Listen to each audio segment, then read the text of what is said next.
anyayahan na magsigtayo upang sa ating panalangin. Ngalan ng Ama, Anak, Espiritu Santo. Amen. Magandang umaga sa lahat. Maari bang isaayos niyo ang inyong upuan? Pulutin ang mga kalat na inyong makikita sa sahig at umupo na rin ng maayos. Maraming salamat. Maari ko bang alamin kung sino ang lumiban sa ating klase ngayon? Salamat. Ngayon, bago tayo dumako sa ating formal na diskusyon, mayroon akong hinahandang kaunting paganyak para sa inyo. Ito ay mukha ko, ilarawan mo. Ngayon, may ipapakita ako ng dalawang litrato o dalawang larawan sa inyo at bigyan nyo ito ng katangian kung ano ang nakikita nyo sa larawang ito. Una, ano kaya ang inyong nakikita? Tama, isang guro. Ano kaya ang katangian ng isang guro? Masipag, tama. Meron pa kaya? Mabait, tama. Iba pa? Matalino. Ang isang guro ay isang matalino. Sila ang nagbibigay sa ating payo upang ang ating mga pangarap ay ating abutin. Pangalawa, ano kaya ang inyong nakikita? Isang bata. Ano naman kaya ang katangian ng isang bata? Tama, mabait. Sino pa?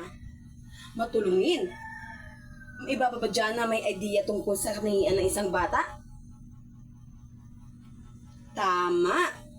Siya ay isang bata na masipag mag-aral at siya ay nag-aaral upang ang kanyang pangarap ay kanyang maabot. Magaling. Bago tayo tumungo sa ating formal na diskusyon, mayroon ba kayong napansin sa ating larawan na ipinakita kanina?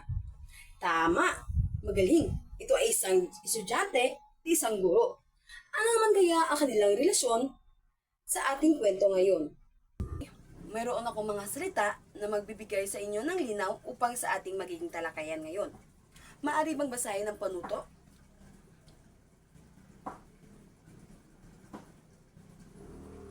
Maraming salamat. Naintindihan ba ang ating panuto ngayon? At kung ganon, ano kaya ang angkop na hulugan na nasa unang letra? Ito ay ang pinipid. Sino ang makakasagot? Tama, nasa letrang D, isinasara. Pangalawa, minindal. Ano man kaya ang salitang angkop sa ating minindal?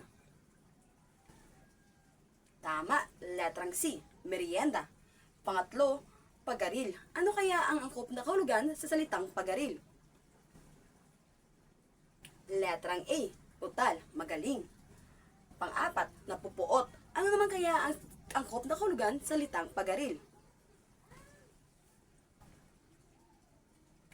Tama, letrang B, matinding galit. At panghuli, yabag.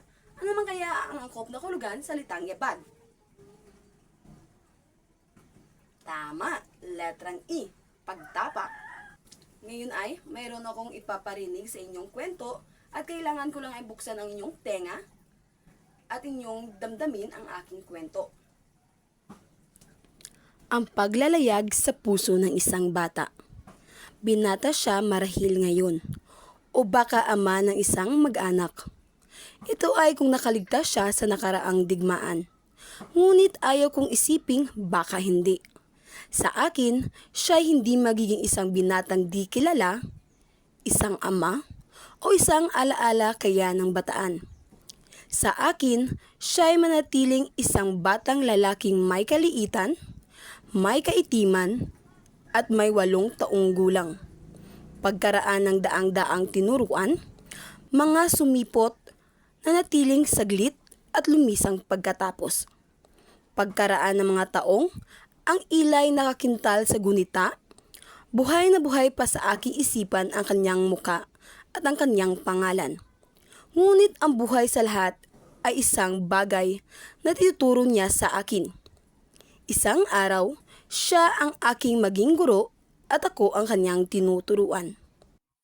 Matapos ang ating kwento, meron akong hinandang mga konting tanong sa inyong lahat upang alamin ba na kayo ay nakinig o wala.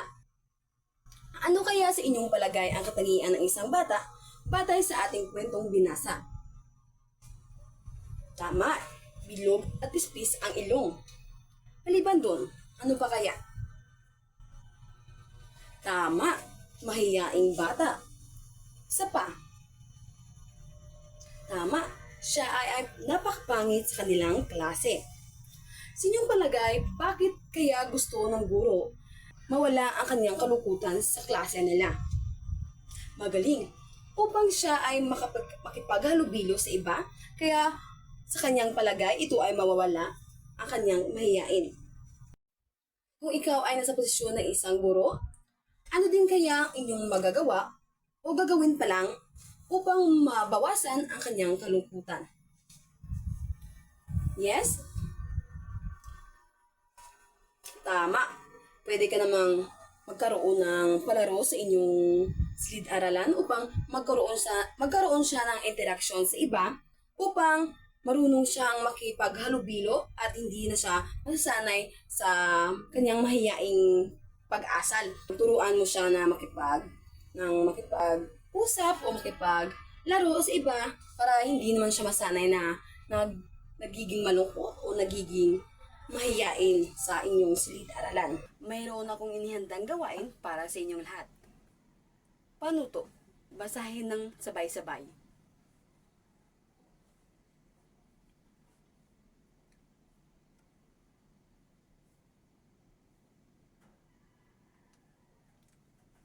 Maliwanag ba ang panuto? Mabuti. Kung gayon, ay kailangan ko lang ng 4 na aktibong mga estudyante na makilahok sa ating gawain ngayon at ipaskil nila ang kanilang mga salita na nakuha sa ating larawan ng estudyante. Nang matapos natin sagutin ang ating gawain ngayon, tingnan muna natin kung tama ba ang kanilang mga sagot. Ito ay meron silang sagot na pinakapangit, pinakamaliit na bata, bilog ang mukha, at panguli, pispis ang ilong. Sa inyong palagay, tama ba ang kanilang mga sagot na ito ay ang mga katangian ng isang estudyante batay sa ating kwento? Magaling. Kanilang mga sagot ay lahat ay tama. Ngayon ay dumako na tayo sa ating pagtataya. Sa letrang A, panuto. Piliin ang tamang sagot at kung ano ang hulugan ng mga salitang may kulay pula. Letrang B, panuto. Sagutin ang mga sumusunod na hinihingi sa baba. Ibigyan ko lamang kayo ng 10 minutos upang tapusin ang inyong pagtataya. Meron ba diyang tanong? Kalinawagan? O meron ba kayong hindi naunawaan sa ating pagtataya? Magaling! Ngayon ay maaari na kayong sumagot sa ating pagtataya. Para sa inyong takdang aralin, kailangan nyo lang nang gumuhit ng larawan ng isang guro at isang estudyante na nagpapakita ng kanilang interaksyon sa loob ng silid-aralan. At ipaliwanag nyo ito sa 5 hanggang 7 mga pangungusap. Ilagay ito sa long size bond paper. Paliwanag ba? Magaling! Ngayon, dito nagtatapos ang ating leksyon at sana ay manapulot kayong aral o kaalaman sa ating tinalakay kanina. Hanggang sa muli, paalam!